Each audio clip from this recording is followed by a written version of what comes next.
pelaku ini telah melakukan pencurian mesin-mesin padi di daerah jalur sana, di mana kita tengarai ini yang bersangkutan juga melakukan pencurian-pencurian yang lain. Kita duga pencurian sarang walet juga ada, sedang kami kembangkan, di mana dia mengambil dari mesin panen padi yang ada di lokasi, yang ada pinggir jalan, diambil mesin-mesinnya, kemudian dijual.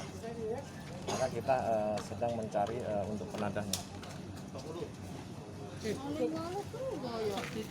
Tanya. Tambahin. Sampai lagi sih. Enggak tahu Pak. Kiren enggak mulut kau, kiren tuh. Buat kali itu nih Pak. Orang lain enggak tahu. Cari Bukan. Kamu mirip. Bukan. kiren enggak? Pekerjaanmu apa? Iya. Supir Pak. Supir apa? Gali dengan kita tanya. Oh, mesin panen padi. Kamu sopir panen padi itu? Komen ya, komen namanya. Iya, operator, operator komen. Operator komen. Diambil pula mesinnya.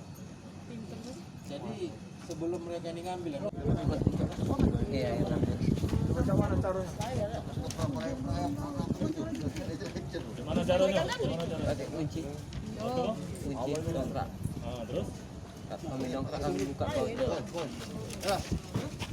Sudah itu kami lepas. Belum berapa kau? Orang tiga. Kau lagi siapa? Banyak kalau ini. Buka lagi enggak? Hasilnya dia apa kan? Kami jual. Jual berapa? Ya, Mas. Orang mana? Bukan itu Ya dari sama aja dia juga lepas juga. Gila. Astagfirullah.